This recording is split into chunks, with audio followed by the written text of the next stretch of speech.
Monsieur Joseph Kabila, président de la République démocratique du Congo, c'est avec pitié mêlée à la tristesse que je m'adresse à ton autorité. Avec beaucoup d'amour, je me permets de te parler directement pour te révéler ce que toi-même ignores et que ton entourage ne peut se permettre de te le déclarer ouvertement à cause de la terreur que tu exerces sur eux. Excuse-moi, autant que la majorité de notre peuple, de te confirmer que j'ai honte de t'appeler par le titre de président de la République. Monsieur Kabila, n'étais-tu jamais arrivé d'avoir honte de toi-même d'être appelé chef de l'État, à l'image de voir tout notre peuple croupir dans l'insécurité et la misère noire? À ta place, j'aurais honte. Honte d'être une marionnette, un champ de chasse au service des individus sans foi ni loi. Tu le sais pertinemment bien. Et ta conscience te le rappelle constamment. Un véritable fils de ce pays, à l'exemple de Mandela en Afrique du Sud ou de Alpha Oumar Konaré au Mali, aurait résolu seul devant sa propre conscience de passer rapidement le fanion dans cette course de relais vers la mondialisation. Aujourd'hui, l'Afrique du Sud ou le Mali ou le Ghana ont gagné la palme de la démocratie en Afrique.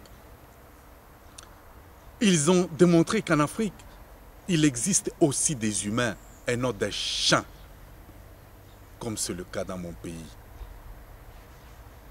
Heureusement pour toi, au lieu de s'occuper de l'essentiel, tu passes ton temps à saupoudrer du blanc ta barbiche pour paraître comme la grenouille qui veut se faire aussi grosse que le bœuf.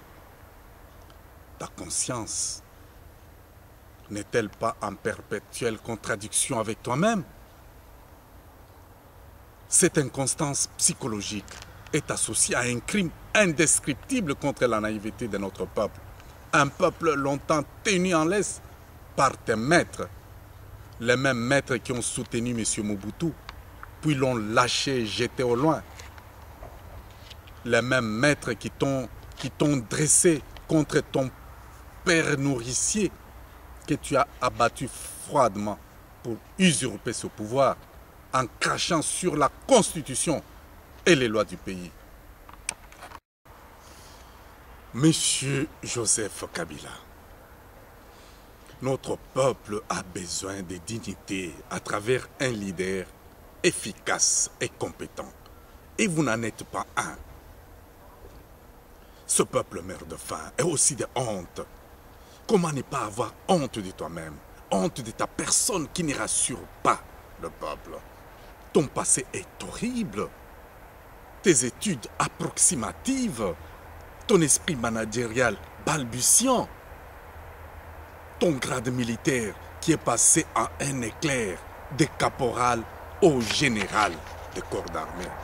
Et c'est une honte. Les dictateurs Mobutu, que toi et l'AFDEL se glorifient l'avoir chassé du pouvoir. Le Mobutu a légué au pays un vestige visible à l'œil nu. Durant la même durée du pouvoir que le tien, soit 10 ans, Mobutu a légué à son peuple la cité de la voie du Zaïre, la cité de l'Oyua, le barrage d'Inga, la sidérurgie de Maluku, le Daïpen, Kilomoto, Pharmakina, concentrateur de Kamoto, le puits 5 à Kipushi, le quartier Mobutu à Lubumbashi, le pont Maréchal, la création de ma province, la province du Kasaï oriental, la cité de la voie du Zaïre, la construction des stades dans chaque province, la construction des bâtiments scolaires et académiques, la construction des grands bâtiments comme les galeries présidentielles, Sosacom, CCIZ, Fikine. Mais notre peuple garde une pensée pieuse face à ces œuvres. Mobutu demeure vivant. Il vit dans ces grandioses œuvres qu'il a léguées à la nation. Je ne parle pas naturellement de Mobutu, le dictateur qui a pris fuite et qui se repose dans les tombeaux au Maroc. Mais je parle de ce Mobutu majestueux, prestigieux, qui durant 10 ans, 10 ans de ses premières années de son mandat, a arraché respect et considération devant ses pairs africains. Ce Mobutu plein d'énergie, qui soulevait frénétiquement les foules et qui inspirait égard et considération véritable dans la période de 1965 à 1975. Et toi, quel bilan pendant tes 10 années de pouvoir? L'Angola n'a-t-elle pas construit son pays pendant la période des troubles? Les Rwandais n'est-il pas aujourd'hui un grand pays, un grand peuple respecté dans le monde? Mais quelles circonstances atténuantes veux-tu solliciter auprès du peuple pour un troisième mandat? N'as-tu pas honte d'être appelé président de ce grand et majestueux territoire?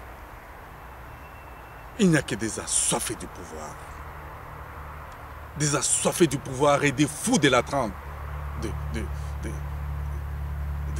De la trempe des hommes comme vous qui ne puissent avoir honte. Heureusement, la honte ne tue pas. Monsieur le Président de la République, en ma qualité d'un grand frère, je termine par un conseil. Au lieu de continuer à souffrir éternellement du complexe, un complexe d'infériorité, il vaut mieux, pour le repos de ton âme, suivre le chemin honorable de Nelson Mandela, le chemin honorable d'Alpha Oumar Konaré. Croyez-moi, tu en sortiras grand et agrandi. Mais si tu suis le chemin de Mobutu, ton entêtement t'entraînera impitoyablement loin du Panthéon. Sache bien que chaque mandat a un début et une fin. 10 années de pouvoir sont plus que 2 mandats aux États-Unis. Ceux qui te soutiennent aujourd'hui ne te soutiendront pas demain. L'histoire est riche en matière. Confondre ces réalités est une erreur fatale, une erreur mortelle. Tu es né seul, tu mourras seul, tu seras jugé seul. Monsieur Joseph Kabila, j'ai utilisé ces tutoiements pour exprimer le grand amour d'un grand frère face à un petit frère têtu. J'ai été dur, certes, mais cela valait la chandelle. Chez moi, il y a un proverbe qui dit Kwambilanga na bulelela kinkushira ya malanda to. Je crois que je me suis adressé à un cœur de chair et non un cœur de pierre. Je te remercie vivement, Monsieur le Président de la République. Merci beaucoup.